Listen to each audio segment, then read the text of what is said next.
Death, Mori Calliope. Rebirth, Takanashi Kiara. The Ancient One, unimaginable. A descendant of Atlantis, Gorgura, and a time traveller, Amelia Watson. These five make up the group known simply as Myth, a group of hosts of various divine beings or essences of otherwise omnipotent powers, and should they ever fall, new hosts will be determined in time, though usually to the effect of millennia. Their purpose is centered around keeping humanity in balance, a balance they have succeeded in maintaining for an extensive period, until recently, when reality almost collapsed in on itself, thanks to the breach in reality. This event was the cause of the Ancient One. Previously residing within the Necronomicon for centuries, a book passed down through followers of the Ancient One, namely priests and priestesses, now in the possession of Nina Maininus. When she first came into contact with the book, unlike previous holders, she was able to harness the ability to control these peculiar tentacles, theorized to belong to the Ancient One itself.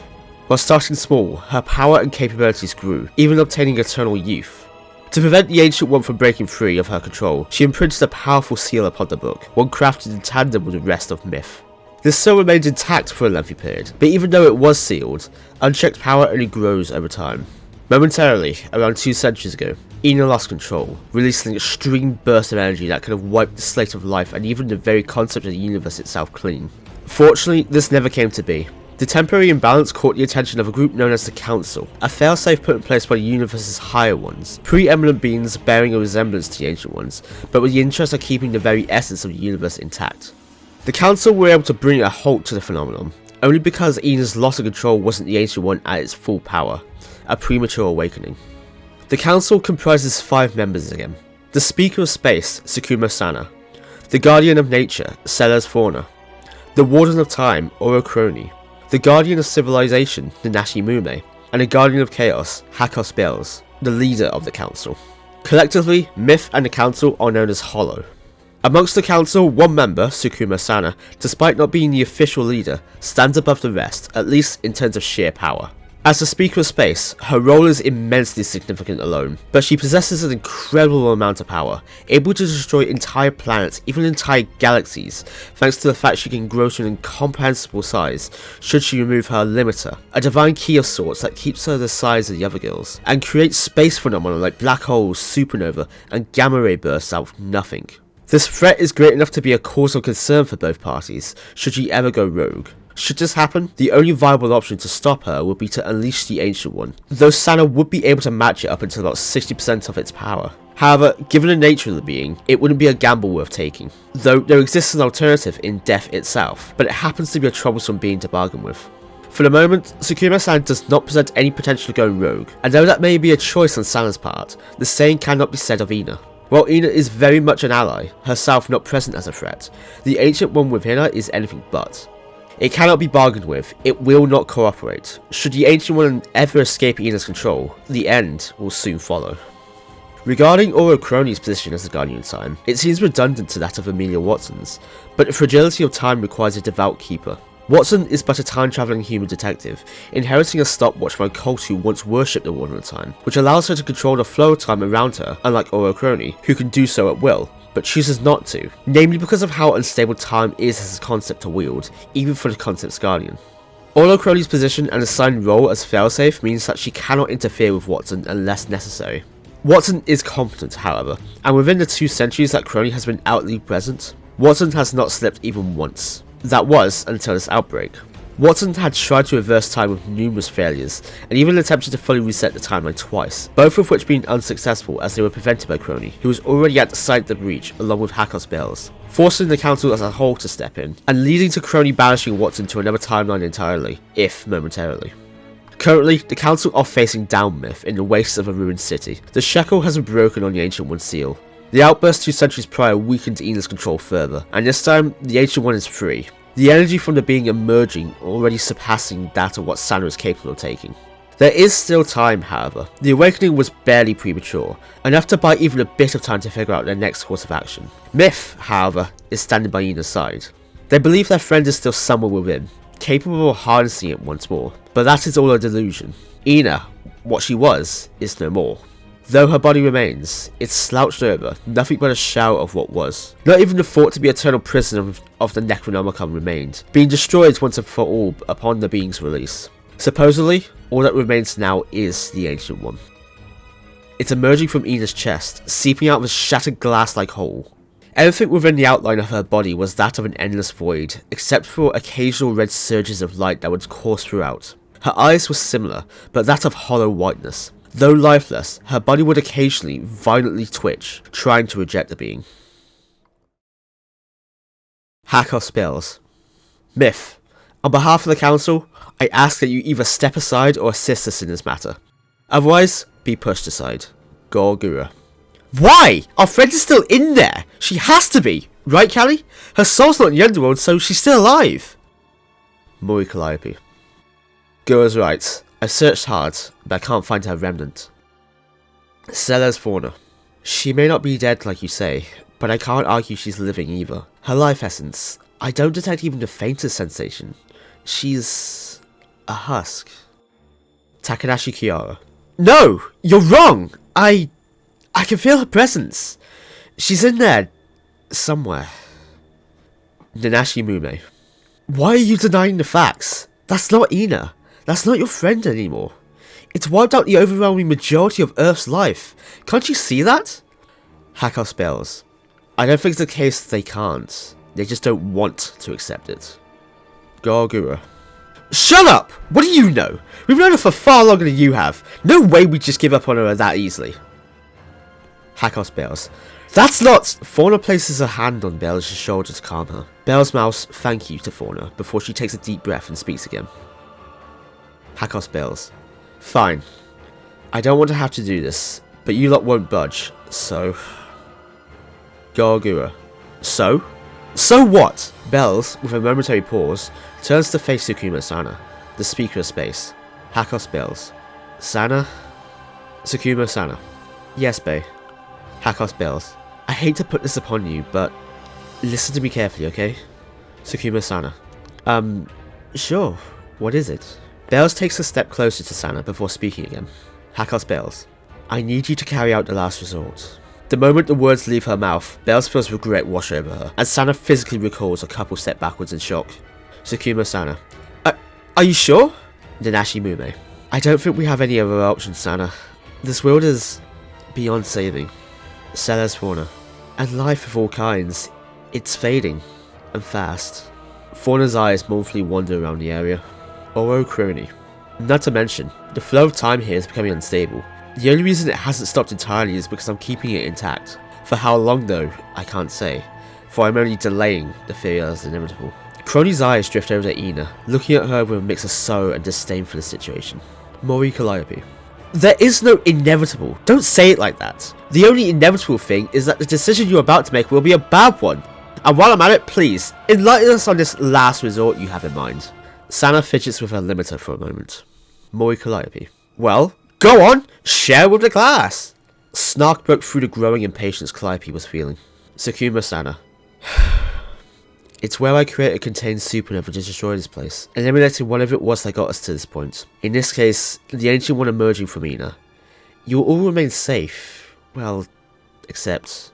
Sana solemnly looks over at Ina. Like everyone else, Ina was a good friend to her, super close even. So it broke her heart to even think those words. The rest of myth. What? Mori Calliope. But that's insane! How could you even think of doing something like that? Bells turns her head, looking over her shoulder at Calliope, her regret preventing her from properly looking at her. Hack our spells. Mori, surely you can see Earth as beyond salvation.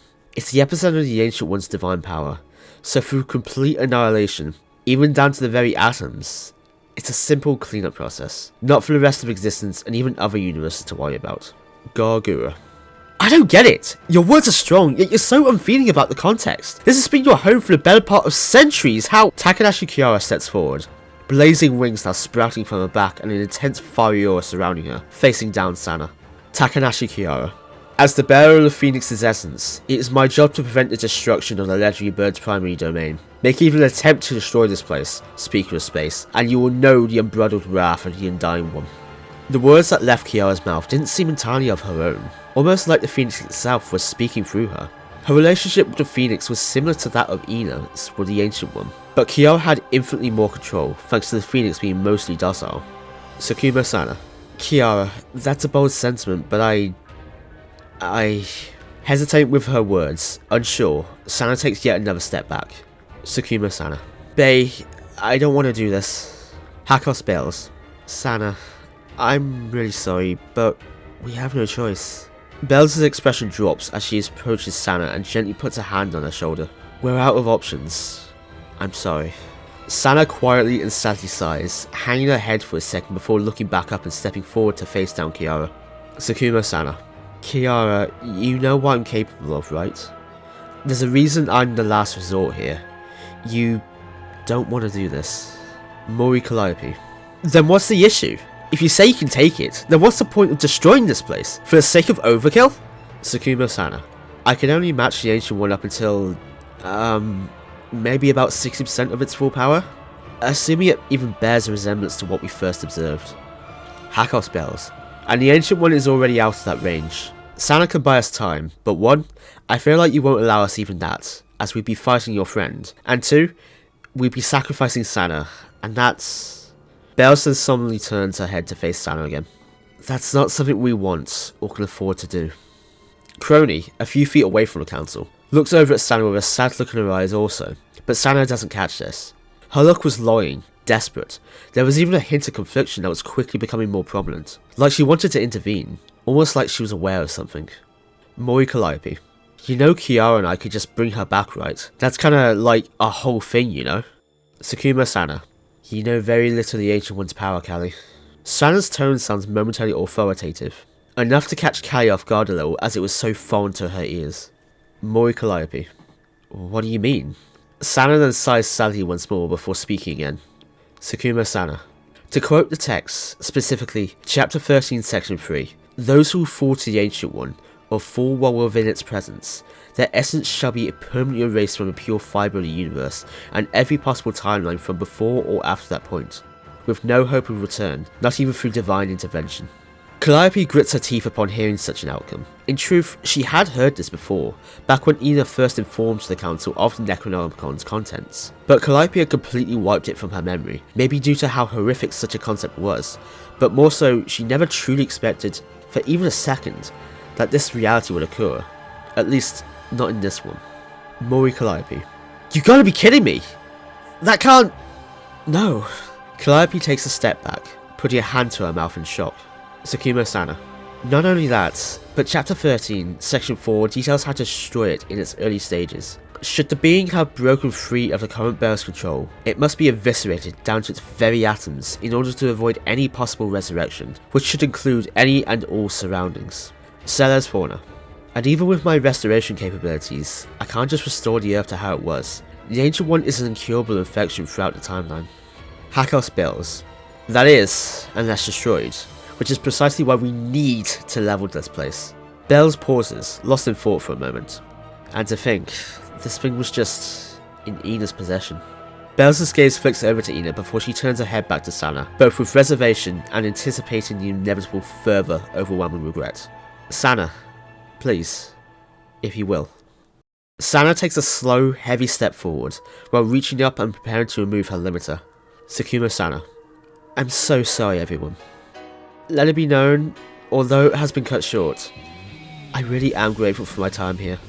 Sana then flies into the sky, up into outer space, removing her limiter, before assuming a vastly larger form, ready to annihilate Earth. Takanashi Kiara. So be it! I will protect this place, for if I don't, she will not be allowed another chance. Kiara speaks, her voice booming yet ethereal.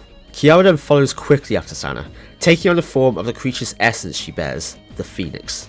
As its bearer, naturally, she has experienced the entity's capabilities firsthand, having succumbed to fatal blows twice in the past, but soon resurrected thanks to the essence, far faster than any otherwise omnipotent being would have under normal circumstances, completely disregarding the search for a new host following the bearer's demise. The Phoenix's form was infinitely smaller than that of Sana's, but Kiara wasn't trying to fight a battle she was sure to lose. She was trying to buy time, simply by flying in the vicinity of Sana. The searing aura of the Phoenix was only a distraction for the space deity, but it prevented her from focusing on channeling the supernova, which she required unbroken concentration. All Myth and the Council could do back on Earth was watch. Or so, that's what Myth thought. Hack our spells. Crony? Please. Oh, Crony. Got it. Chrony suddenly becomes surrounded by a flurry of clocks, all moving at different speeds, some not even moving at all. She had opened the door to the time realm, and it was surrounding her in a small circle. Somehow, she was able to lock eyes with the Phoenix from such a great distance. All she needed was a fraction of a second, enough to freeze it in time, and also prevent its heat from affecting Sana. So long as Chrony's concentration wasn't broken, she could contain Kiara in this state for as long as needed. The Phoenix screeched like its very essence was being erased, a last-ditch effort to try and stall Sana, but it was useless. Sakuma Sana. Thank you, Chrony. Sana whispered, her voice ethereal before resuming her creation of a supernova. Fauna, Mume and Bells positioned themselves to protect Chrony from Gora and Calliope back on the ground. The two of Myth could only stand in shock. As of now, they're outnumbered 5-2, being borne down upon by an entity just as powerful as the Ancient One, Ina. The thought of their lost friend haunted their minds, clouding their judgment more with every second that passed that they weren't able to save her. In order for Chrony to freeze things in time, she needed to have unrestricted access to the time realm. As the Warden of Time, this is no issue, but while she's keeping her focus on maintaining the Phoenix in stasis, she's picking up faint, barely audible whispers circling the realm, echoing. They were the whispers of Amelia Watson. Amelia Watson. Chrony, how can you lecture me about the concrete nature of time so long ago, and then just go back on those words, the words I stood by as not to get ahead of myself, as to protect its sanctity? Chrony was unable to figure out how Watson was able to communicate with her, given her banishment to an entirely separate timeline, but then it dawned on her. The pocket watch. Under her breath, Chrony spoke. Oro Chrony. Don't do this to me, Watson. I have to focus. You know what's at stake here. Amelia Watson. Chrony! Listen to me! Gora. Enough! Gora's voice bellowed. The surrounding area soon becomes engulfed in a ferocious thunderstorm in seconds. The oceans have been angered. The suddenness of the roaring thunder startled the council, including Oro Chrony, who lost her control of the Phoenix. Oro Chrony. Damn it! Chrony reels, holding her head and falling to the floor as Fauna and Mume run to her side. The act of freezing somebody or something in time takes a lot out of her, especially something as powerful as the Phoenix. So the fact she held it in stasis for as long as she did was commendable in its own right. Belle stands her ground against Gora, twirling a playing card in her right hand. Face to face, unflinching, with their surroundings becoming more and more unruly by the second. Bells had made up her mind in that moment. She truly believed there was no outcome from Ina's loss of control this time around that could even be vaguely labelled as acceptable. And she was right. The cards they had all been dealt from the start were concerning at best. Even though they had all pushed through at times, despite everything, fate has a way of rearing its head. Gora. Don't stand to me, Bells. You gotta understand, right? Gora's voice flutters a little on the last words. Hakos Bells. I'd be lying if I said I didn't. Like, I get it, Gora.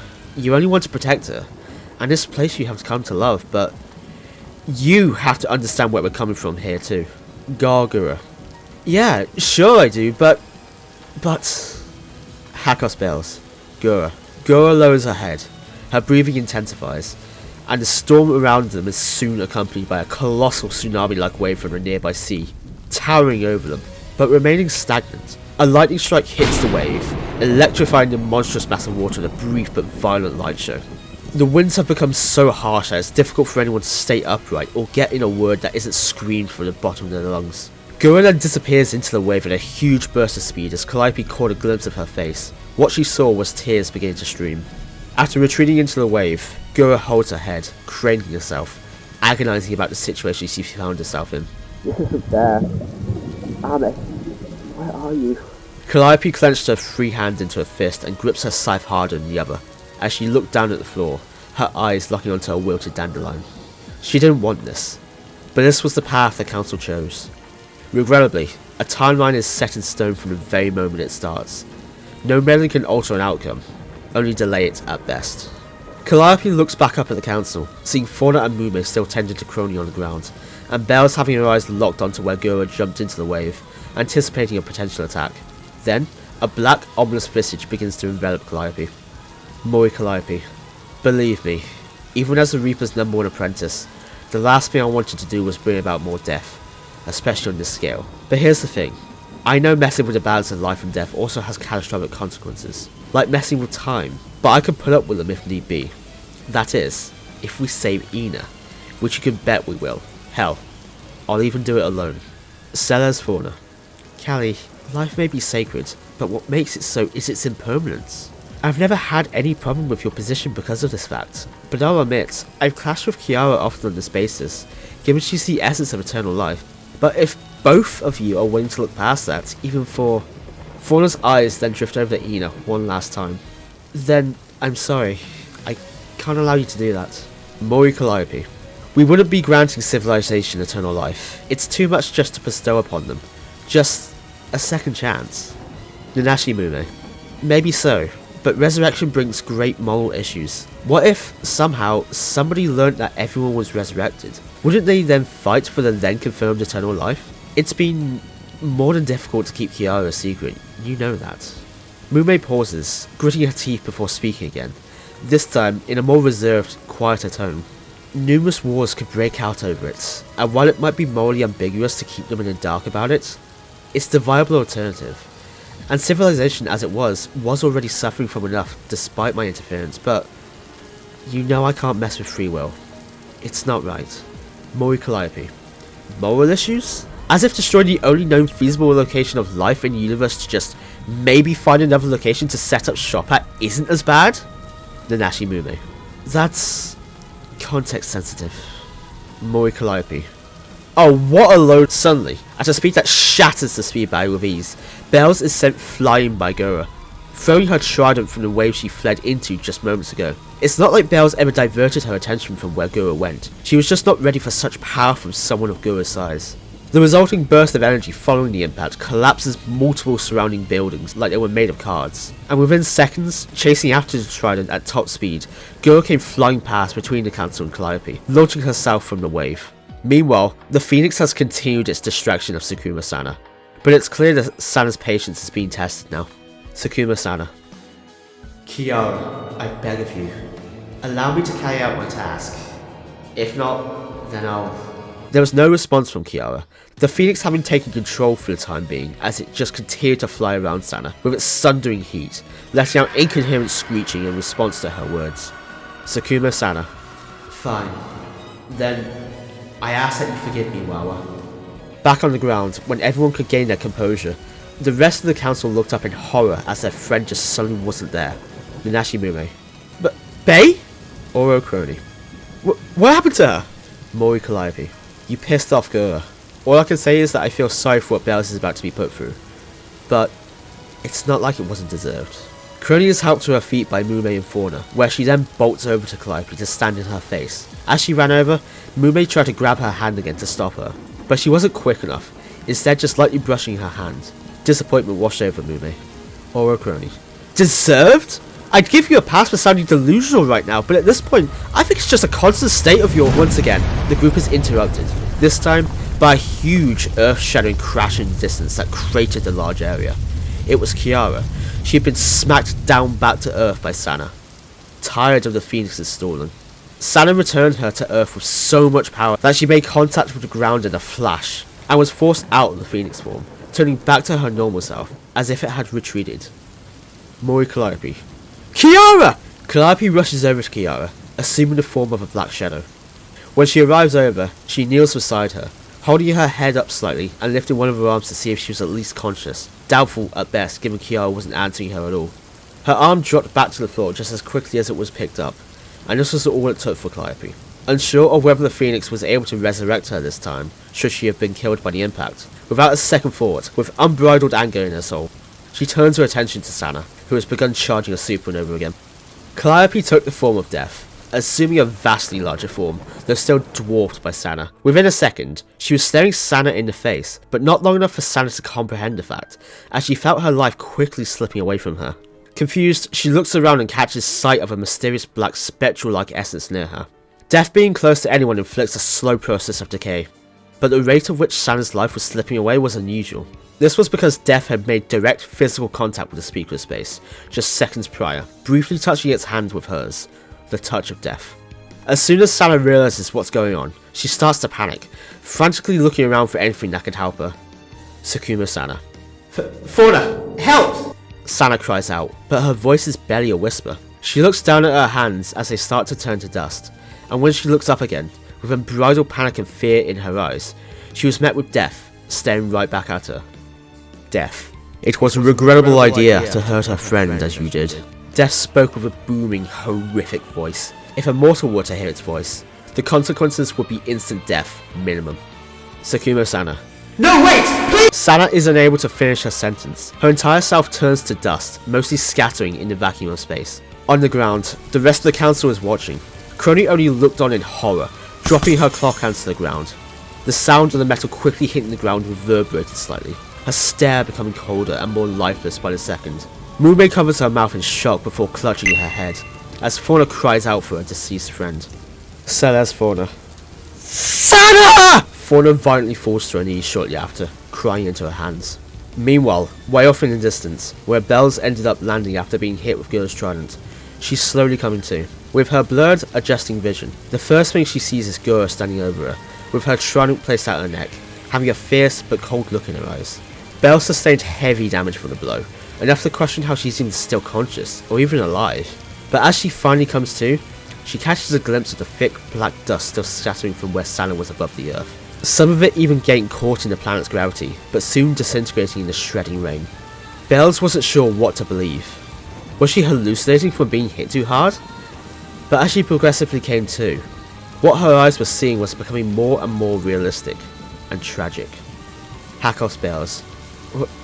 What happened to Gura? She was marked for death by Kali, or death itself rather. Gura speaks coldly, though there's a hint of regret in her voice. Hakos Bells. What? Gura tilts her head slightly. Gura. I can only say I'm sorry, but it didn't have to be this way. We swore to protect Yuna first and foremost, and even if we failed before we started, the least you lot could have done was grant us the delusion. Gura has seemingly come to accept the reality she found herself in. She regrets that Kali went to the extent she did, but at the end of the day, the blood wasn't on her hands, and they were only doing what they thought was right. Gura. The consequences from those above us from the avatar of a concept taking a god I'm sure will be serious, but I believe she's prepared to face them, though I hope they consider everything. Gura then lowers her head, her voice dropping to a whisper. I pray that they do. Lost in thought for a moment, she snaps back by hearing a giggle coming from Bells, which soon turns into full-fledged laughter. Bells? Bells continues laughing, completely ignoring Gura. However, her laugh becomes more manic and crazed with every second, and she starts clawing out her face, soon drawing blood. The last person they would have wanted to send over the deep end was the embodiment of chaos herself. She looks back up at Gura, blood now dripping from her face and fingers, and an unhinged look in her eyes. Gura takes a step back. She has always known Bells was chaos personified, but she never saw the first steps of the chaos consuming her mind, let alone its full extent. Hakos Bells. I really tried to be patient with you lot, but you just had to keep on pushing me! Gura. You know, Kali and Kiara could just Hakos Bells. There's no just in this situation! She killed her in the presence of the Ancient One! Bells' tone then changes suddenly, to a calm but stern one, as if a switch flipped. That's not something you can just undo. The sudden switch in tone off-put Gura. She takes a step back. Gura. Right. Bells gets to her feet, her breathing slightly erratic as she looked up at the clouds, observing the lightning strikes which were becoming more frequent. The rumbling of thunder and almost constant at this point. It was like she was trying to focus on something, but her unstable frame of mind was preventing that. But then, an evil grin takes over her face as she clicks onto something. She snickers as she taunts Gura, the crazed look in her eyes becoming more intense, reaching a peak when Gura took a few steps forward and was struck by lightning. 1 billion volts of energy coursing through her body in less than a second, followed by her dropping to the ground, flat on her front. As the embodiment of chaos, Bells can alter probability. Where, when and how something occurs, though some things are limited to the circumstances that allow for it in the first place, and not through direct influence. In this case, it meant the frequency of the strikes, and their energy output. The strikes should have fried Gura, but something was protecting her, likely the pure unbridled spirit of the sea, being that Gura is a descendant of Atlantis. At the very least, she was unconscious, parts of her clothing cindering slightly, soon getting diminished by the rain. Whatever it was that did protect her, was sure powerful in its own right. Bells stares at Gura's slightly convulsing body on the ground for a moment, with a vacant look in her eyes. She lifts her head to the sky, where she would have and should have seen Sana still looming over the earth. She took a long, deep breath, composing herself. and with an accepting single tear in her eye, Bells speaks to the scattering remnants of Sana. Hakos Bells. Thank you, Sana. You were an incredible friend. I hope I'll see you in another life. While looking up at the sky, she could make out a faint, bright light that appeared to be getting closer. Hakos Bells. Hopes descending. Meanwhile, when the dust is still dissipating, Death started descending back to the earth to let Calliope resume her form, but its descension comes to a halt as its attention is caught by this odd light. It seems the concept of hope is chosen to make an appearance, but I am not familiar with this incarnation. How strange. Then, the light breaches the Earth's atmosphere and is now moving faster than before. The rest of the council are still beside themselves after Sana's demise, now joined again by Bells. Fauna looks up and notices the blood still trickling from her face, most of it washed away, but the wounds were still open. So she walks a few steps over to heal her as Bells smiles sadly at her. Accompanied by distant church bells, seemingly of no origin, barely audible through the storm, the council watches as the light takes a physical form. The form they know as Iris. Iris is a half-demon, half-angel entity, a Nephilim in other words. She is the embodiment of hope and has existed since ancient times when the concept first took form, and only ever descends in incredibly dire times, her descension this time being prompted by the demise of the Speaker of Space.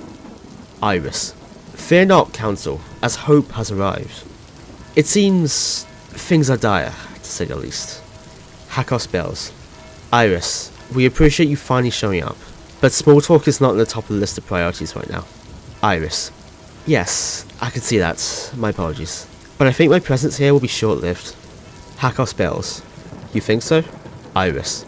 I had hoped your plan with Sana would be straightforward, as I'm sure you did. Hakos Bells. Yeah. Bells answers in a soulful tone. Iris. But, of course, it wasn't, and the outcome was far worse than anyone could have hoped for, potentially leading to a chain of events far worse than we'd initially feared. The council's faces were awash with a strong mixture of sadness and, ironically, despair, the true absence of hope, upon hearing the implications. Iris. However, these circumstances, despite the largely unfavourable context, do mean I am capable of going all out. Iris's powers are incredibly dependent on circumstance. On her own, she's very capable, but the conceptual power of hope adapts to the situation, and, oddly, becomes stronger with how dire things are. Hakos Bells. So we're going to see you in action for once, and not just as an observer? Bells' comment comes off as snide, but she's justified in her tone. Iris had rarely ever interfered when it came to the affairs of humans or Hollow, her presence being especially sparse amongst the latter, with her last appearance being around when the council first stepped in over 2 centuries ago, but even then, she wasn't there in person, instead sending one of her many followers to act as her stand-in. Iris. That's right, but, again, I am deeply sorry. I should have descended sooner. If I had, then maybe Sana, or a crony. Sana. We'll meet her again. Just not as we knew her. Crony speaks, her words fluttering slightly. Sellers Fauna. Crony? Are you okay? Crony puts her arms to her eyes as if to wipe away tears. She's always been the most put together of the council, stoic, so for the rest of the council to see her potentially crying hit them hard. As the warning of time, Crony was, of course, most intact with the concept, and while a few thousand years is nothing to an immortal, the weight and lingering regret of potentially being able to have saved your close friend can weigh hard on any being. Not to mention the Guardian of Space's prolonged absence could lead to irregularities in the universe, only leading to infinitely more stress. And as for Sana, her words of being grateful for the time she spent on Earth resonates hard in hindsight. She had always felt alone in the universe. As this corporeal entity, it was difficult for her to find anyone or anywhere where she fit in until she stumbled across the council after being assigned. There, she no longer felt alone. Or a crony. No, it's fine. I'm fine. Iris. Crony. Iris steps closer to Crony and clasps her hands together, comforting her. It's okay. We're all gonna miss her. But we'll make it through this. Together, or a crony. Iris! Behind you! Suddenly, Death appears directly behind Iris, causing the rest of the council to jump back in fear of the suddenness. Iris, on the other hand, just turns around and stares Death in the face. Showing no fear, Iris speaks sternly. Release Calliope. Now. You did what you set out to do. Now relinquish your control. Death. How strange. The last time I saw you, you were bearing a different appearance. The Council and Iris should have felt their lives slipping away from them as Sana did when Death was in their vicinity. But Death chose to appear as a hollow visage, not a physical form, so the effect wasn't taking place. And even then, in its physical form, it can actively choose who or what feels the effects. Iris. The concept of hope has been around for millennia. It has been through multiple hosts. I am merely just another avatar. It is not so strange. If anything, you should know all about how concepts change hosts. Death. I cannot deny your words. I must admit, I've never felt sympathy for any of my avatars before, but this Calliope Mori is different. I suggest you don't treat her too harshly, otherwise risk coming face to face with me again.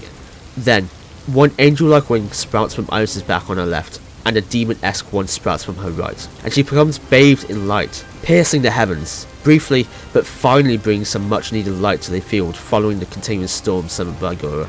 The violent tempest persisted, just not where the council stood. Iris. Should the time ever come, just know I will be ready.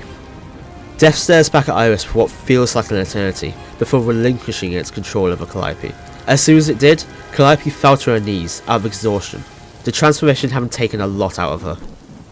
Mori Calliope. What happened? Crony bolts over to Calliope and holds her up by the neck. The time realm had started flowing around her again, and this time, the clocks spinning were more intense. Not a single one stood still, and the clock hands that Crony wielded on the regular were floating in front of her, pointing directly at Calliope. Mori Calliope. Wait. Hakos bells. Crony! Put her down! Now! Oro Crony. Why? You know what she did! Surely you get it! Iris. Crony. You have to know that wasn't Calliope in there. Death's connection with Calliope is similar to the ancient one with Ina, but only partially more cooperative. Crony tilts her head, maintaining eye contact with Calliope. Oro Crony. As Death's host, she has the choice to switch in and out with it at will. She made that decision to let it take form. I am familiar with the contract, stating how Death cannot take possession of the host without the latter's, at the very least, subconscious permission. She made that decision, one way or another. Mori Calliope. If Sana... Crony tightens her grip, her eyes quickly flashing white as she suspended Calliope in the state of asphyxiation. The clock hand still floating, now pointed at her neck. She then stepped back. Iris. Crony. Release her. Please. Perhaps we can now bargain with her. After all. Iris looks over at Ina's hunched body. The emerging entity is starting to take form, faster than they initially expected. The twitching has become much more frequent and violent, a particular instance appearing as though Ina's soul itself was breaking through, putting her hands to her head. Iris. Huh? However, it seems only Iris saw this. Confused for a moment, her eyes darting around, she turns her attention back to Crony. We're losing time. She might have come around. Oro Crony. Crony's breathing started becoming more erratic as her composure slipped more and more, physically shaking, but then Mume walked up to her, gently taking her hand, looking up into her eyes with a soft, pleading look. Nanashi Mume. Crony, maybe Iris is right. Please. Just for me? Oro Crony. Fine. Crony turns back to face Calliope, reluctantly releasing her from her stasis and subsequently dropping her to the ground, where she clutches at her throat, fighting for air. Despite her typical nature, Crony has a significant soft spot for Nanashi Mume. This altercation between the Council and Myth was the longest both of them had gone without interacting in a meaningful way, all because Crony was preoccupied at almost every turn. Nanashi Mume. Thank you, Crony. Nanashi Mume smiles sweetly at Crony. Despite everything, she was always able to bring a bit of sunshine wherever she went. Crony then returned a soft smile. Bells reaches out her hand to assist Calliope, but was swatted away. She took a step back, an annoyed expression washing over her face. Mori Calliope. Don't touch me. Hakos Bells. Fine. Suit yourself. I suggest you think carefully about your next move though. Bells was ready to play her luck with the lightning strikes again if Calliope decided to attack. Her presence wasn't what triggered happenings, it was Bells actively channeling her powers as well, which she stopped doing following the confrontation with Gura. Calliope slowly gets to her feet, still a little unsteady. Mori Calliope. Could you just shut up and die already? She exclaimed, picking her scythe up off the ground, a hint of caution in her movements.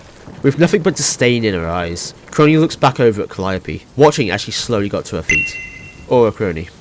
Ha. I guess I cut off the oxygen to your brain for too long. Wake up already! Don't even think about fighting back! There are 5 of us and there's only 1 of you. Hell, in your state, we might only need 1 of us to deal with you, and I wouldn't be opposed to that. Hakos Bells. Crony, reel it in a bit. Oro Crony. Are you kidding? She's out of her mind! Hakos Bells. I would prefer if there weren't any more fighting, but if she seriously chooses to, then so be it. Calliope props herself up by her scythe, still a little weak. Mori Calliope. Take a look around you. It's not just me. The Council and Iris follow Calliope's sightline, their attention first being caught by Gura, making her way back at high speed, but infinitely slower than her initial attack. Hakos Bells. For real? You can't be serious! Bells steps forward in Gura's approaching direction, a mix of confusion and agitation in her voice. Then, their attention is caught by the overwhelming flaming aura behind them, breaking through the storm, instantly evaporating all rain pouring down around it, in a great vicinity. Takanashi Kiara has returned to the fight, slowly approaching them, the phoenix essence within her already having reawakened. Taking note of the threat, Bells takes charge, directing the council. Hakos Bells. Okay, it seems we have no choice. Council, listen. Mume, Fauna, you two deal with Calliope and Kiara, and I've got Gura. Crony, Iris, it's your job to deal with the entity. Got it? Rest of the council. Got it! Mori Calliope. So, you're choosing to sacrifice your other friends too? How noble. Crony clenches her fist, hearing how casually Calliope said that made her incredibly angry to the point she drew blood from clenching her nails into the hand so hard. She then feels a hand touch her clenched fist. It was Mume again. The comforting touch and look from Mume calmed her down almost instantly. She looks at the damage she had done to her hand, and Fauna approached her, took her hand, and healed the wounds almost instantly. Celes Fauna.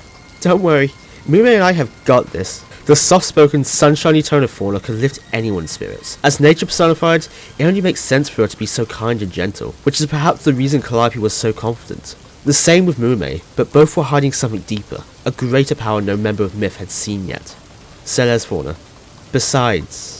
Fauna turns her attention to Calliope. Walking closer, she summons a circling barrier of razor-sharp leaves, along with several small trees in a circle around her that followed her every step, before materializing a golden apple out of thin air. This apple would grant her immense power, speed, and bolster her already incredible healing factor. Celes Fauna. I want to avenge my friend. She did not deserve what happened to her. We may get to see her again, but not in the form we knew her. Nanashi Mume. I agree. Mume walks to the side where Kiara was approaching and pulls out a small gold dagger with a black accent. Nanashi Mume. This is all for humanity, Sana, and for making Crony cry. Oro Crony. Mume. As a guardian of civilization, Mume is not as powerful as she could be now, due to the swell of support from humanity being almost non-existent. However, she still possesses great power, especially when tapping into her more psychotic side. Nanashi Mume harbours psychopathic tendencies that, through observation, happens infrequently, but appear more common when under great stress, likely a byproduct of civilization's free will, leading her to be frantically aggressive in combat, making it difficult for opponents to figure her out and keep up. Hakos Bells. Worry about yourselves, Calliope. Bells pauses, seemingly lost in thought as her eyes drift towards Ina, one last time.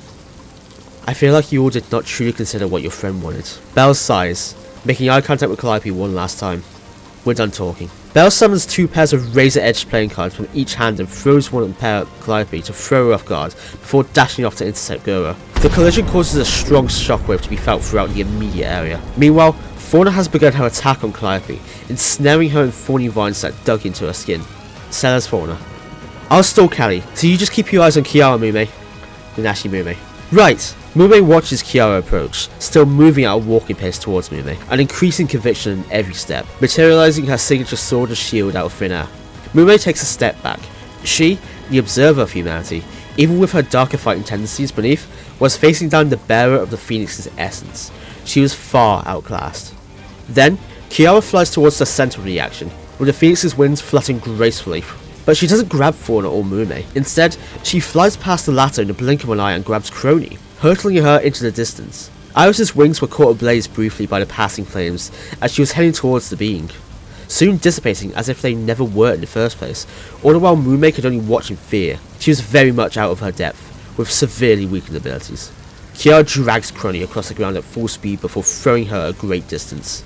They're both far away from the centre of action now, and Chrony was surprisingly soon to her feet, seemingly unscathed, even down to her clothing remaining entirely untarnished. Kiara isn't phased though. Her expression remains unchanged, just a cold, focused, yet distant stare, as she remains hovering above the ground slightly. The moment Chrony gets to her feet, Kiara swings at her, but was parried by Chrony using her signature clock hands, commencing a back and forth of swings and blocks from either side, but one that became progressively more intense. With Chrony doing her best to outspeed Kiara with her attacks, but Kiara only matched her every time. Chrony wasn't able to trap Kiara in stasis. Despite never breaking eye contact, the process should have been easy, but something was preventing her from doing so. How she suddenly wasn't able to freeze her in place was beyond Chrony, but she couldn't focus on that. She had to make sure Kiara didn't land even a single hit on her, otherwise risk getting burnt asunder by the Phoenix's great flame. Meanwhile, Bells is engaged in combat once more with Gura, though Gura was a bit slower this time, still recovering from the previous bout. This made it easier for Bells to land some hits, her razor edge playing cards dealing a significant amount of damage to Gura, as they've been manipulated to inflict the most damage possible, rather than their typically random nature, their damage influenced by the number on the card. She's also throwing dice every now and again that have been exploding upon impact. These have been manipulated as well. In a matter of minutes, Bells had overwhelmed the already weakened Gura, but it took a lot more than expected. When Gura was reduced to her hands and knees, Bells places a permanent stop card upon her, an effect card that saw rare use from her, an effect only she could break by ripping the card. It was only meant to be used in extreme cases, one she would have preferred to save, but given that Gura managed to get up from the lightning strike earlier, Bells felt it necessary.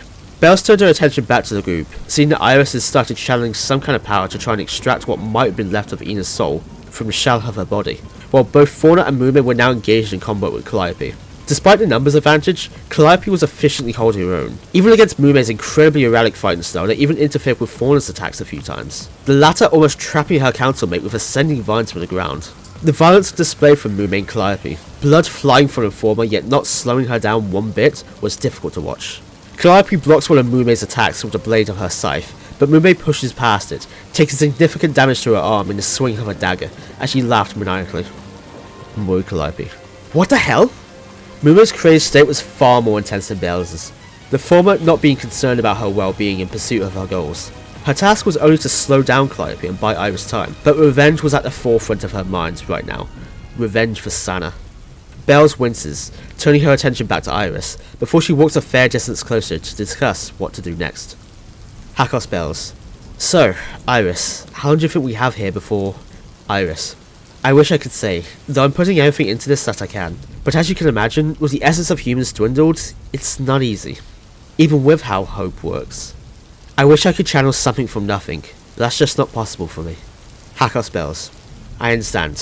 Well, for the moment, I'll protect you, so you remain uninterrupted. Iris. Thank you, Bells. Without warning, Gura's trident comes flying at Iris, swiftly removing her from her position. The suddenness alarmed Bells, as she was convinced Gura would not be getting up. But something was driving the descendant of Atlantis. Her friendship with Ina. Even despite accepting the reality of the situation, Gura wasn't able to let go of the memories of Ina. Bells watched, almost in horror, as Gura struggled to her feet once more, watching as she ripped the permanent stop card to shreds. Gura's gaze was hollow, locked on the ground before holding out her hand to summon back her trident, which soon came flying in her direction. Bells watched as it flew past her, just barely stepping out of its trajectory in time.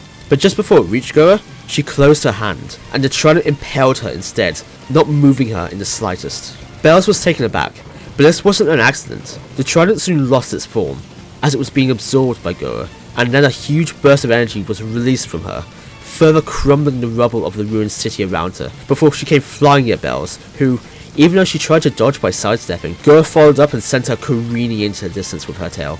Gura doesn't miss a beat and then sped in her direction. Meanwhile, both Chrony and Kiara were still going at it. Numerous attempts had been made by Chrony to freeze Kiara in place, but nothing was working. Each attempt drained a lot of energy from Chrony, and she was starting to struggle, so instead of attacking, she put all her effort into dodging.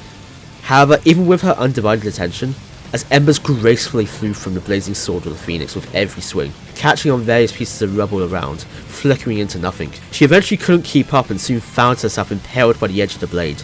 It lacked the fierce fire that was flying just moments ago, and she wasn't pushing it deeper, so perhaps Kiara's will broke through just in time to spare her. But that wasn't to say the damage done wasn't significant. Crony dropped her clock hands to the ground as Kiara retracted her sword and Crony fell to her knees. Kiara turned her back on Crony and headed back to assist Calliope. Crony was losing her bearings. Despite its weaker form, the agony felt from the Phoenix's blade could not have been prepared for, even by a god. Her consciousness was fading fast, but in fading and blurring senses, she could just make out a faint, ear-piercing screech in the distance, and she caught a glimpse of a silhouette over by the Hololive. It bent down and appeared to be casting something. Some kind of time spell? Or a Crony. What? Son? Crony's vision goes black as she falls flat, unconscious. Over by where Iris landed, she was slowly coming to. When she did, she felt around where the trident from Gura had impaled her. There was no point of impact, just fierce grazing from being sent flying, but the pain was excruciating. In an attempt to get to her feet, she started hearing someone talking to her in her mind. Ame has found her way back to this timeline. You can't let her interfere again. Please, I'm begging you. I don't want to hurt her. The voice was rife with desperation. However, Iris couldn't help but feel it was familiar. Iris.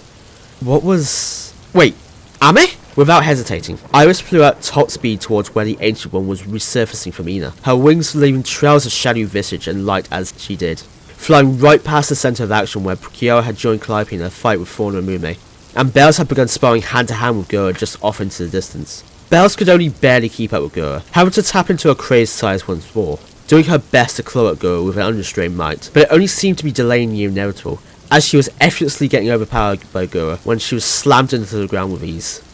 When Iris arrives back over at Ina, she's met by a blonde-haired woman sporting a detective's outfit. Amelia Watson. Iris. Watson? What are you doing here? I thought Crony had Amelia Watson. Oh, Iris. Long time no see. You mean banish me to another timeline? Yeah, but she keeps forgetting I'm a resilient one. Watson's tone was playful, a pleasant change of pace, but there was a hint of sadness. Iris. What are you... Amelia Watson. Isn't it obvious? I'm going to reverse time again. You know what they say, 7th time's the charm. Iris then hears the voice in their head once more, but it sounded more solemn this time, as if it was speaking through tears. Please, just stop her. I can't be saved. I don't want to hurt anybody else. Iris stands for a second, reaching a hand out to Watson. Iris. Amelia Watson. Now, don't you worry. I've definitely got this time. And if not, well, if not... Watson's voice then lowers, becoming almost inaudible. Then I'll just try again. Until it works. Iris grabs hold of Watson's hands, stopping her from casting. Amelia Watson. Iris? What are you doing? Iris. I can't let you continue. Amelia Watson. But why not? Is it because I failed already? I swear I can pull this off. Iris. No, it's... not that. Iris then takes a moment to consider her words. I heard a voice. Amelia Watson. A voice? Iris. Yes, it told me to stop you. It didn't want to hurt anybody else. Watson's eyes widened, tears began to fill them, and then she lowered her head. Amelia Watson. You heard the voice too, huh? I think that voice was... Iris. Ina. Watson lifted her head once more, looking over Iris' shoulder at the fighting going on at the centre still. Amelia Watson. She was begging me to stop. All of this was for Ina, and yet, Myth, didn't consider what she actually wanted. Iris pulled in Watson for a hug. Iris. It's okay. I don't blame any of you for how this all turned out. You all have your reasons, and they're all valid. Watson pulled away from the hug slightly to meet Iris' eyes. Amelia Watson. Do you think we'll really be able to fix this? Despite everything? Iris smiles warmly, tucking a strand of hair behind Watson's ear. Iris. Hope always finds its way. There's a moment of silence between the two, but it's interrupted by a booming roar from the nearby emerging Ancient One. It had entered the second phase of its rebirth, suddenly throwing aside the now hollow shell of Ina. Watson was quick to head over to Ina's side. She wasn't expecting much, but the very mere presence of Iris and her words was enough to instill even an inkling of hope. When she kneels to hold Ina's body, she puts her ear close to her mouth to listen for even the slightest hint of breathing, and feels around at pulse points. Amelia Watson. Iris! She's alive! Iris. Are you serious? Amelia Watson. Yeah! Her breathing is incredibly faint, but she's alive! Iris. That's... Wait! Quickly! Get her away from here! Amelia Watson. You got it! Watson gets to her feet with Ina's body in her arms. However, as she does, she feels an extreme pain suddenly rush through her, and she quickly loses all feeling throughout her body, dropping Ina to the ground with a heartbeat. Iris. Amelia! Ame looks down and notices something had pierced through her chest. One of the now many quickly forming tendrils of the Ancient One. She lifts her arms in what seems like an involuntary response, before slowly and shakily reaching for the spot where she'd been impaled. The Ancient One retracts its tendril, causing Watson to violently fall backwards, now in a pool of blood. Iris blasted the Ancient One without a second thought with an extremely powerful burst of light, something that would only stun it, but will present her enough time to run over to Watson. Iris. Watson! Ame! Please! No! Life was quickly fading from Watson's eyes as the pool of blood only grew larger, partly leaking on Iris' outfit as she held her in desperation. Iris. No! Please! It wasn't supposed to be like this! Iris looks off into the distance, seeing Fauna was still engaged in combat. She tried to speak to her telepathically, but she couldn't make it through to her because she was preoccupied. Not that it would matter anyway. Iris. Shit! Just then, catching wind of the commotion, Ina starts coming to, likely prompted by the sudden drop. She remains lying flat on her front, but her eyes were starting to adjust, and as they do, she can make out the figures of both Iris and Watson, with Iris in great distress as she tried to get up to go and head over to Fauna, but was stopped and pulled back down by Amelia, weakly reaching up and doing her best to speak. Amelia Watson. Keep Ina safe. And tell Gura I'm sorry. Watson's arm drops as the final semblance of life leaves her, and the colour completely drains from her eyes. Iris screams out in distress, tears and desperation filling her face, all while the rest of Ina's senses start catching up to her, as she gets to a side-sitting position, her eyes taking another second to adjust, but she was met with the worst sight she could imagine. Unimaginable. What? Iris, with unbridled distress in her eyes, looks over at Ina, starting to stir. Gently, she rests Amelia Watson's body on the ground and heads over to lend Ina a hand up. Unimaginable. Iris? What are you... Ina turns her head to Iris for a moment before looking back over at Watson. Ina gasps. She finally registered what she was looking at, and her face filled with horror. Ame? She gently clasps her hand around Ina's, trying to distract her by stepping in front of her view, and putting on a brave face, trying her best to hide her tears. Iris. I need you to get away from here. Unimaginable. Iris? No, wait, just hang on! Ina struggles from Iris' grasp before getting grabbed again by her arm, and getting spun so she's facing away from Watson's body, as Iris pulls her in for a tight, comforting hug, with Ina in a complete state of aghast, breathing erratically. Iris. Ina. I'm so sorry. Unimaginable. Did... I... Iris. No, this was not your fault. None of this was. Don't even begin to think that. Iris hugs Ina tighter while looking over at Watson's body. Both Ina and Watson are just humans. Humans with incredible powers, but mere humans amongst gods nonetheless. So death for them would be permanent. Ina may have temporarily gained immortality thanks to Necronomicon, but now that the Ancient One had broken free, she was back to being one of the mortal realm, not even of this era. Iris could only feel an immense, overwhelming amount of guilt for humans being involved in the matters of the gods. And Amelia Watson? She was special. No one knew her place of origin, especially what era of time she came from. Not even her, given how much she's travelled. But she was trying to find a place where she could feel like she belonged. And she eventually came across Myth. She was originally only investigating the group of gods, but she ended up finding a home with them. Again, she was a human amongst gods, but everyone made her feel like she was one of them. Family. As much as she didn't want to, Iris pulls away from the hug and casts a protective bubble around Ina. This could defend her from most harm, but Iris wasn't sure of its effectiveness against a being like the Ancient One. Iris, Ina, this is for you and for Amelia Watson. No mercy. Nino me Inanis. Iris? Iris then turns her attention back to the Ancient One. She ascended into the air at the creature's eye level, where she became cloaked in darkness, channeling her demonic side. Her eyes shone red with a fierce intensity, before the creature was hit with a highly concentrated force of increased gravity, slamming its physical form into the ground with such an intense magnitude that any other being, even that of a true god, would be rendered motionless. The being struggles, barely managing to lift a few of its tendrils from the ground with great difficulty, before Iris amplified the force further, creating a horrific noise from the casting, and the sound of it in severe distress, forcing it slightly below the ground surface. With her left hand, she continues the casting, and with the right, she unleashes blasts of pure light with unbridled intensity. She had already intended to put this creature down, but after releasing its control over Ina and especially for killing Amelia Watson, she doesn't hold back even one bit, then soon summoning beams of pure light piercing through the storming clouds to impale the being.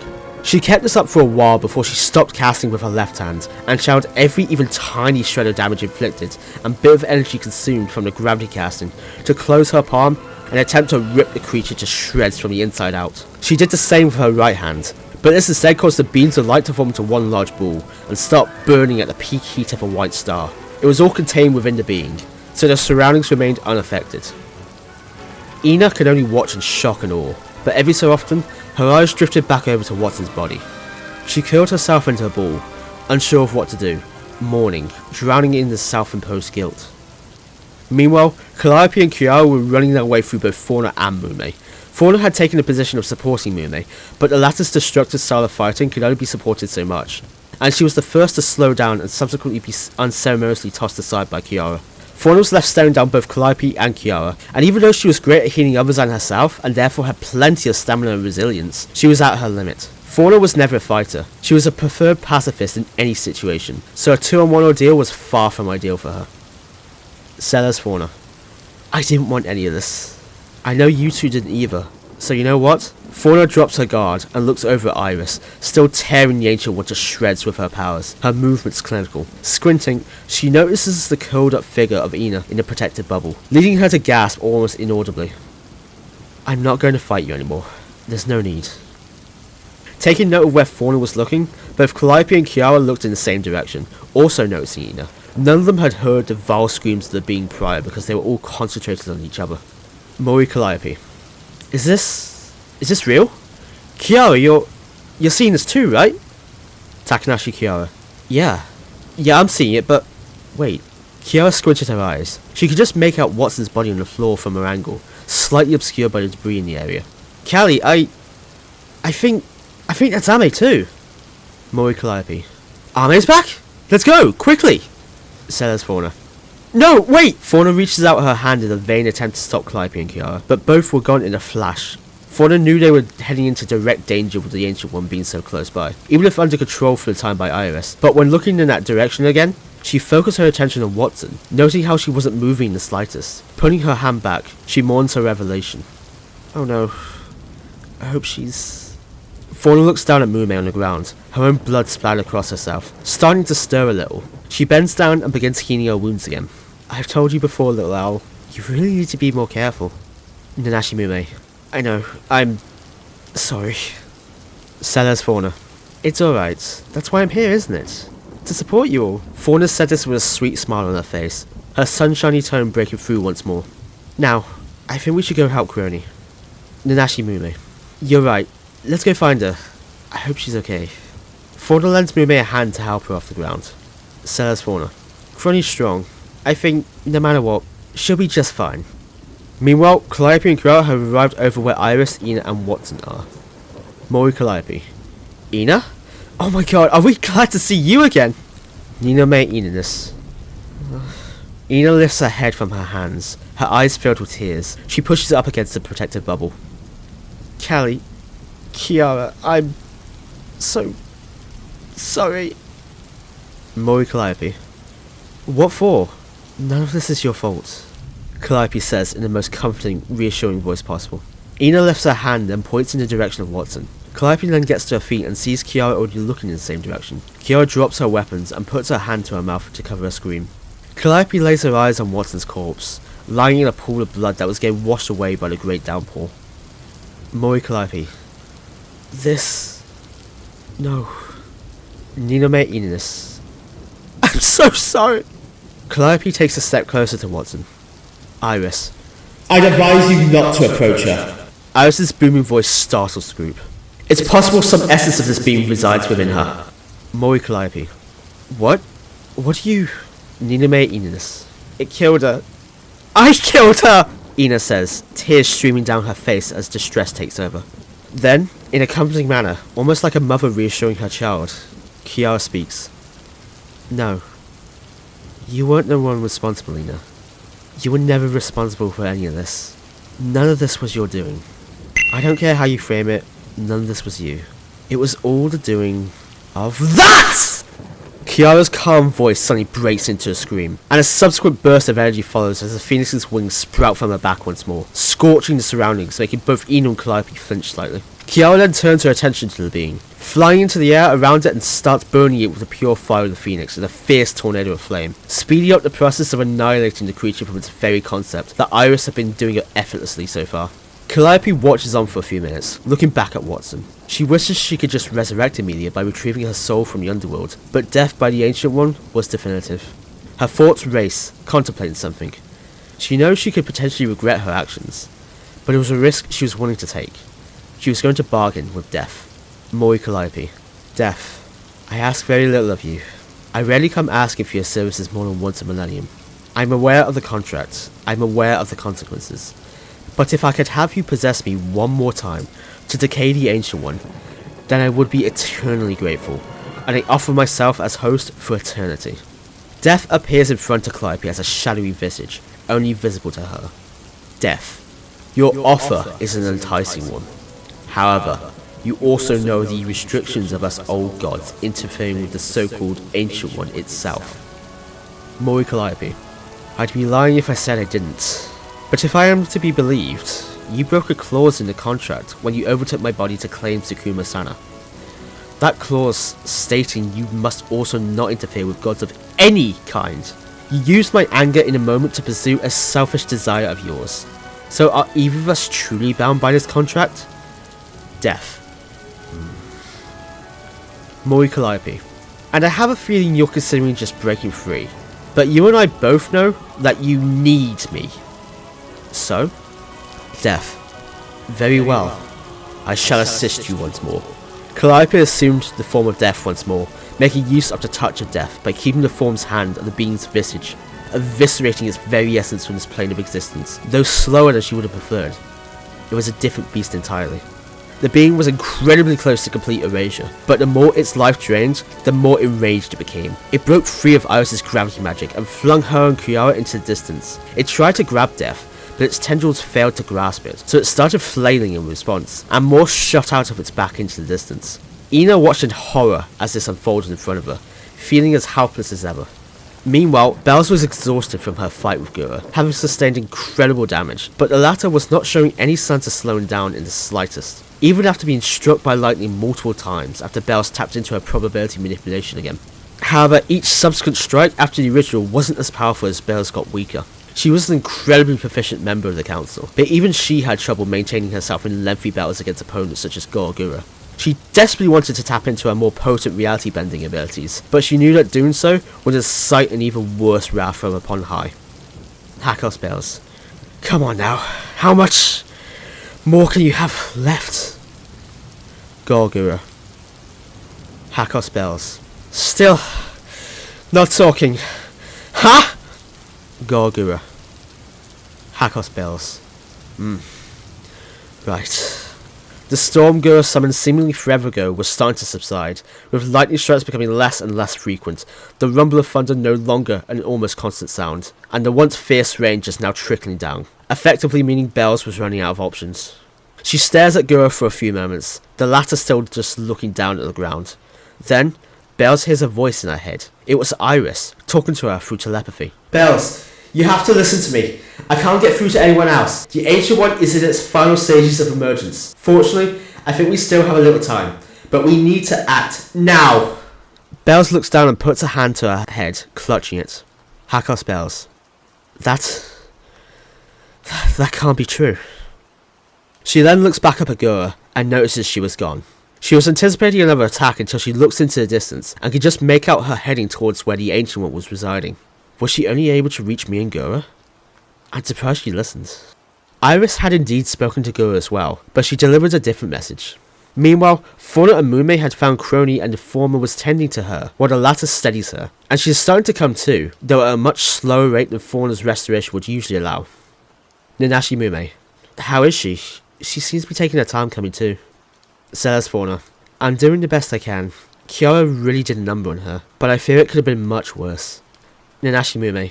You saying she held back? Says Fauna. I think so. Nanashi Mume. When she was approaching me the first time, I noticed she wasn't fully present. Like the phoenix within her was in control instead. So maybe her will broke through? Or a Crony. I think you're right. Crony's stirring surprised Mume, while Fauna kept her focus on healing. Nanashi Mume. Crony! Are you okay? Or Crony. I'm fine. I think. Says Fauna. You'll be okay, Clock Lady. Just don't struggle. Or a Crony. Thanks, Fauna. Fauna meets her with a bright smile in response. But for as nice as this moment between them is, it's cut short by both Fauna and Mume getting grabbed by the extended tendrils of the Ancient One. Crony tried to grab their hands, but only brushed their fingertips as she watches them be carried into the air, back in the direction of the Ancient One. Or a Crony. No! Crony wasn't fully healed yet, so her first attempt to get to her feet immediately led to her legs collapsing beneath her. Another tendril attempted to grab her, but was unsuccessful as she barely managed to move aside.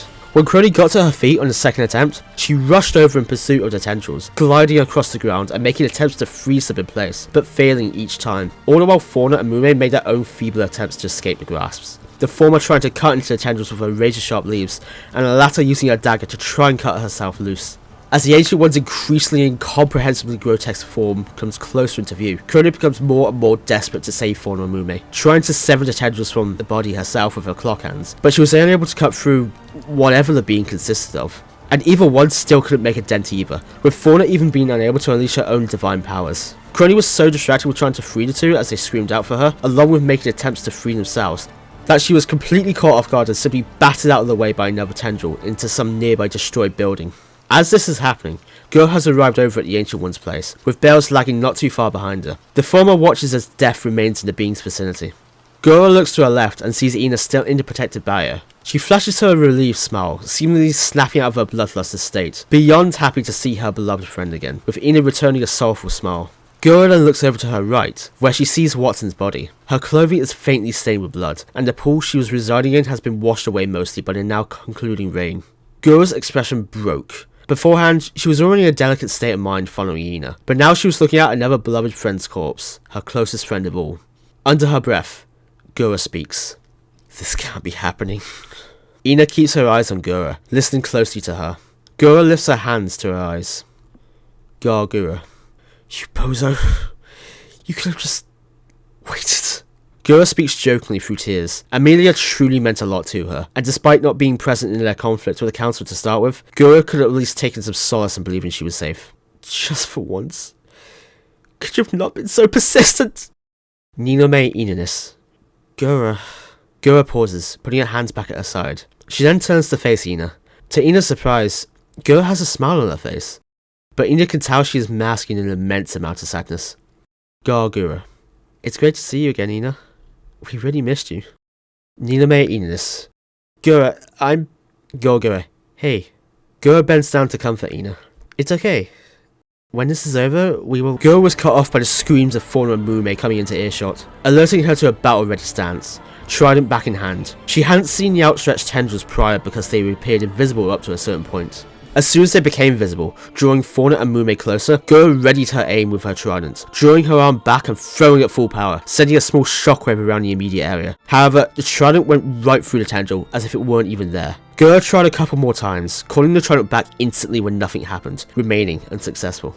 A flurry of playing cards and dice from Bells now caught up followed Go's most recent attempt, being launched at both the tendrils and the Ancient One itself simultaneously, some actually exploding on impact as the tendrils became more and more manifested, but still yielding no results. Chrony had returned to the chase. She tried slowing down the tendrils by trapping them into a vortex of slow-moving clocks, but it didn't make a difference. She was making pace on Fauna though, so she reached out her hand to try and grab her, but as she did, the tendril holding Fauna tightened its grip and completely crushed Fauna's very life essence into nothingness, leaving only sporadic floating dark particles in the aftermath.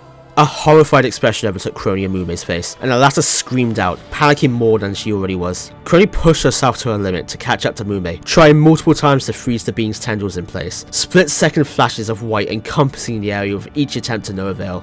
Soon, she managed to grab Mume's hand, gripping as hard as she could, but she couldn't pull her from the tendril's grasp. Meanwhile, Go and Bells had launched a full-on assault on the Ancient One, and Calliope had returned to form, and was attempting to cut the tendrils with Death's own scythe. None of them were aware of Ceres Fauna's demise. Chrony holds on tight to Mume's hand, keeping pace the whole time, making absolutely sure her grip doesn't slip. When it looked like Chrony was truly reaching her limit, Mume showed her a sad, accepting smile, ceasing her struggling. Nanashi Mume. Let me go, Chrony. Or Chrony. What? Are you insane? Nanashi Mume. Please. Please, just let go. Or Chrony. No! No, I don't want to! Don't say such a thing! Chrony said, her voice wavering slightly. Then, Mume could feel the tendril begin to tighten its grip. Nanashi Mume. We've had plenty of silly times together, my little clock. Or Chrony. Stop it! Chrony yells, her voice cracking. Nanashi Mume. Don't forget my name. Or Chrony. Mume! Mume flashed Chrony a bright smile with tears in her eyes before she was crushed into nothingness. Chrony's top speed slowly dips to a walking pace before ceasing altogether as she watches Mume's essence rise and dissipate. When the tendrils returned to the being, no longer holding Fauna and Mume, the rest of Hollow present thought they had been successful until they see Chrony approaching with a 1,000-yard stare plastered on her face. Horrified expressions shortly filled their faces. Hakos Bells. Chrony? Where's... Bells' face flashes with concern as she lays her eyes on Chrony, whose eyes appear even more hollow after laying them upon Watson's body. Bells read her like a book. She couldn't even try and pretend that things were going to be okay anymore. With 4 casualties on the field, despite Iris' presence, hope is quickly fading. Hakos Bells. We'll always be as one. No matter what. Bells did her best to comfort Chrony, but the attempt found deaf ears. Herself rife with despair, her hands weakly falling to her sides.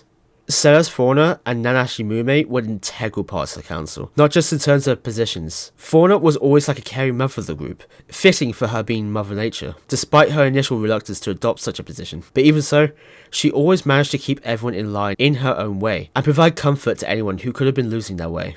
And Mume's presence always brought sunshine. Her often cheeky demeanour was always a highlight for the group, and those outside of it. Not to mention her finally being able to find her name again amongst the group, forgetting after being civilization's guardian for so long. A moment no one would ever forget. Oro Chrony. I once lectured Watson on the concrete nature of time, how, even if messed with, nothing can truly change. That is, when speaking about the past. Hakos Bells. Chrony. Oro Chrony.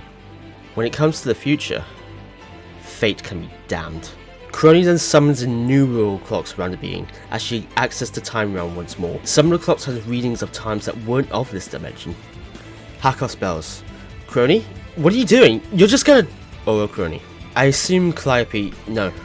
Death has done its work here. Chrony's absent gaze on the monster turned intense. Moru Calliope. That's right. Calliope, along with Gora, walks closer to Chrony and Bells. Oro Chrony. Well, seeing as that's the case, I'm just speeding up the process. Chrony then ascends into the air. Putting out her arms, the clocks all stop moving clockwise at an incredible pace. She created more and more over time. It was hard to tell how much time was passing for the being. But at the speed at which the hands were moving, it was almost certainly destined for demise. It had started growing other appendages during this time, even a head with a physical form. The process was risky, but Chrony was concentrating the time manipulation only on the effect of the touch of death. Iris and Kyo had rejoined the fight. The former began casting a different kind of spell. In one hand, she was possessing perfect light from the heavens, and in the other, perfect darkness from the deepest depths of hell. She put them together into one ball and sent it at the creature. As soon as it made contact, it immediately caused an implosion of staggering magnitude that caused the sound barrier to be broken multiple times over. She then began clenching her hand, forcing the being's heart from its body, weakening it significantly. Kiara commenced trying to burn the heart asunder with the phoenix's sheer flame in the shape of a sword, increasingly more intense this time around. Calliope channeled a fraction of death's strength without having to summon its presence again, and began slashing at the heart, each time doing more and more damage and becoming faster with every swing, everyone leaving a lasting veil of shadowy essence that latched onto the heart and appeared to drain its life further. No matter what though, no one could seem to pierce it, only chipping away at innumerable layers of something. With her other hand, Iris attempted to crush the heart with her telekinesis, though she was exerting an immense amount of energy just trying to close her palm. The being only lashed out more, its scream piercing the minds of Hollow. The scream shattered the barrier around Ina, rushly covering her ears as it broke, her ears bleeding as a result of the screech. Doing her best to push through the mind-shattering screen, Calliope shouts over at Gura in a booming voice that sounded like death speaking through her, assisting her. Gura! Get out of here! Now! Gura has already rushed over to protect Ina after the barrier shattered, but instead of carrying her off somewhere like Calliope said, she puts another barrier around her. This one composed entirely of water, that of the gods of Atlantis, truly impenetrable, and only able to be cast on humans. Gura then picks up her trident once more, not before walking over to Watson's body to take something from her jacket, a pocket watch and a gun, a pistol, along with its holster. She then dashes off into the distance towards the still towering wave. She points the trident at the wave, absorbing every last drop of water into it, channeling the destructive chaos it could have brought onto the land. She reaches into her pocket to grab the pocket watch. Looking at it one more time, a tear comes to her eye. Gura, this is for you, Ame. Gura then recalls what Watson once said to her. Amelia Watson. You wouldn't believe how careful I have to be with this. If it gets destroyed, so will my place in time. Gura lifts the gun she took from Watson from the holster and checks the chamber. Gura. One bullet? That's it? She exhales through her nose before chuckling, lifting her head to the sky, breathing softly but shakily. You always knew how to leave an impact. Placing the gun back in the holster and the pocket watch on her side, she prepared to launch her trident, lining up her shot with the being's heart before launching herself with it. Chronic had joined in attacking the being's heart directly alongside Calliope, Kiara and Bells, and Iris was still trying to crush the heart, just millimeters away from fully closing her palm, while rendering the being as incapable of moving as possible with her gravity magic. They were all hard focused on the being, doing their best to not to slip even slightly, otherwise risk the end of everything. And then, at an incomprehensible speed, Gura hit the being's heart with a trident, still maintaining her grip, causing an immense shockwave of energy, leading the being to scream out yet another horrendous sound.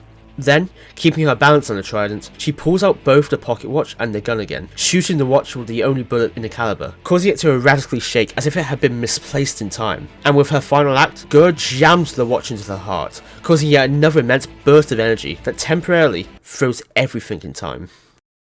Everything became still for a moment. Then, slowly, time started to resume, starting at a snail's pace, but soon returning to normal, with the watch absorbing the lost time and imploding within the heart, sending everyone present flying, including Ina, in a level of force that could only be described as catastrophic, demolishing the water barrier that was protecting her.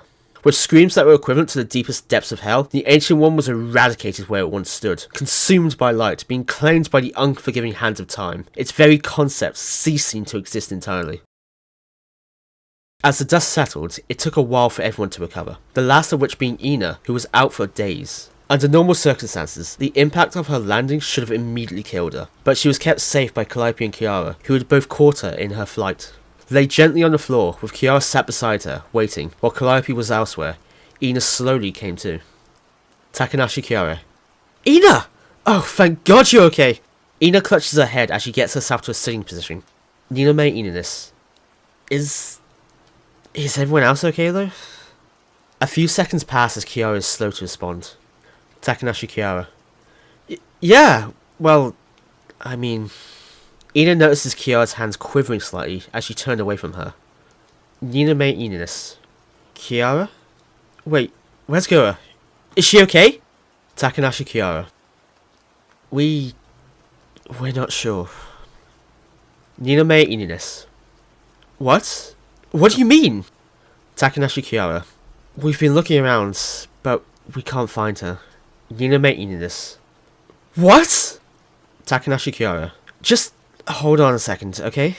Kiara lifts her sword into the air, creating a small spiral of flame, a signal for the group to come back. Just a few seconds later, Iris comes flying over with Bells and Crony by her side, and Calliope returning in a shadowy visage. Takanashi Kiara. Guys, we need to tell Ina. They all look at each other with solemn eyes, before Kiara takes the initiative, sighing sadly. We really tried, but we can't find Gora. Nina may eat this. What? Hakos Bells. It's true. We even had Iris levitate a bunch of rubble she might have been caught under, but nothing. We couldn't even find Watson's body. Nina may eat this. That's how... Iris. Crony has a theory, but even then, she's not 100%. Ina turns her attention to Crony, expectantly. Nina may eat this. So? Oro Crony. Nina may eat this. Crony! Tell me, please! Crony fidgets with the hem of her skirt before she answers. Oro Crony. Fine. I believe she got lost in time. Nina may eat this. What? What does that even mean? Oro Crony. Well, the pocket watch that Ame had on her at all times contained a special stone, a time stone, if you will, and upon its destruction, it would sever the bearer from the flow of time, therefore rendering them non-existent. Nino may eat this. You can't be serious. How is that a thing? Ina put her hand to her mouth, suppressing vomit, while Kiara put her hands on her shoulders to comfort her. Oro Crony. And even though Goro was the last one to wield it, it was originally tied to Ame, so it's likely it severed her too. Iris. It's hard to say if Goro knew this would happen, but... Ina's arms then weakly dropped to her sides, in a stark realization. Nina may eat this. She wanted this to happen. Hakos Bells. Ina? Ina pauses for a moment before speaking in a much softer voice, though she floods slightly. Her and Amelia were always super close. I remember one time, whether she meant to or not, she admitted wanted to follow her no matter where she went. Hakos Bells. So, an honourable sacrifice. Mori Calliope. I suppose so. But because of the whole severing thing, I can't tell if she really is dead since, well, Oro Crony. Her soul wouldn't reside in any timeline, let alone this one. Nino may Ininis. So it's a similar fate to dying by the hands of the Ancient One. There's a moment of silence amongst the group as they exchange soulful looks upon hearing Ina's mortifying words. Gura always felt like she was destined to be with Myth forever. The one and only little descendant of Atlantis that would always hold her own, be that in fights or just in conversation, especially with Amelia Watson. She was an incredible presence to be around. Though on the inside she was struggling with something more, Myth would always help her through it, and in return, her continued presence was enough to hold everyone together. Hakos Bells. Sakuma Sana, Amelia Watson, Sirs Fauna, Nanashi Mume, and Gorgura. It all feels... there were so many. Mori Calliope. I'm realizing now that these events could have been prevented if I didn't. Calliope grits her teeth and clenches her fist. Kiara signals for Calliope to come closer to her and Nina, which he does, slowly. Nina may Ininis. Callie? What do you mean? Kiara offers her hand to Calliope to comfort her, which she takes before she speaks. Mori Calliope. Under the control of death, I took Sana when she attempted to destroy the Earth following your breach. An act we've all had to pay dearly for. Hakos Bells. It was a part of the Council's plan, the last resort. We truly thought you were gone, and so, to prevent further catastrophe to existence as a whole, we wanted to annihilate this place. Nino may Ininis. Right, the last resort. But like you said, Callie, even before that happened, it was because Ina says, through tears, overwhelmed by guilt. Takanashi Kiara. Ina, don't. Kiara hugs Ina as if to ground her. Crony then lifts her gaze from Ina, staring off into the distance. Oro Crony. No. Don't feel responsible. Any of you. Hakos Bells. Crony? Oro Crony. Even as the Guardian of Time, I must admit how cruel it can be, especially with how it's bound by the even crueler chains of fate, always moving closer to whatever's next in otherwise predetermined outcomes. Sometimes the future can be influenced, but unfortunately those instances are few and far between, and fate always finds a way. Again, there's silence from the group as Crony's words resonate. Iris, we've all lost a great deal today. I think it's best we take some time to recuperate, and then we can figure out what to do next. It won't be easy, but fate, it's not always unfavourable. And just as it always finds a way, so does hope. Takanashi Kiara, we need to figure out where we go from here with Ina. It's too dangerous for her to continue hanging around with us. Kiara spoke through burning tears. Niname Ininis. Kiara. Iris. I have a solution. Although they are obviously tied up elsewhere right now, Ina could be placed under the protection of justice, but also under the apprenticeship of the Scarlet Queen. The Scarlet Queen, the leader of Justice, a group formed in order to hunt down the infamous criminal gang known as Advent, and someone who could have easily held her own on this battlefield, even despite being a human. Mori Calliope. Ina? Does that sound okay to you? Calliope speaks softly, placing her hand on Ina's shoulder. Then, Ina nods as tears stream down her face. Ninome Inanis. I'm gonna miss hanging around with you guys. Calliope and Kiara step closer to hug Ina. Takanashi Kiara. It's okay, Ina. We'll make sure to come and visit you often. Mori Calliope. Well, we'll be a couple short, but... Takanashi Kiara. But Myth will forever be 5. Myth 5 ever. Ina lightly giggles, wiping tears from her eyes. Crony looks around at Bells and Iris. It was safe to assume Iris would now have a permanent presence among Holo, most likely becoming a part of the council, at least until a new host for the Guardian of Space, Nature and Civilization could be decided. Oro Crony. Time doesn't heal wounds, it's just a part of the process. I believe we'll all get through this. Eventually. Silence follows Crony's words. Despite knowing they'd all grow, the idea of eternal life with these memories was haunting, but then something else entered their minds again. The thought of how Ina was no longer immortal like they were. In time, Ina would be another friend they'd lose, but this time, for good. The average life expectancy for a human was nothing for an immortal, so with an inevitable end on the distant horizon, they could only wonder how things would transpire from here. But perhaps there was some way she could remain with Myth forevermore. Under the apprenticeship of the Scarlet Queen, she was more than likely to find an answer, if she wanted one.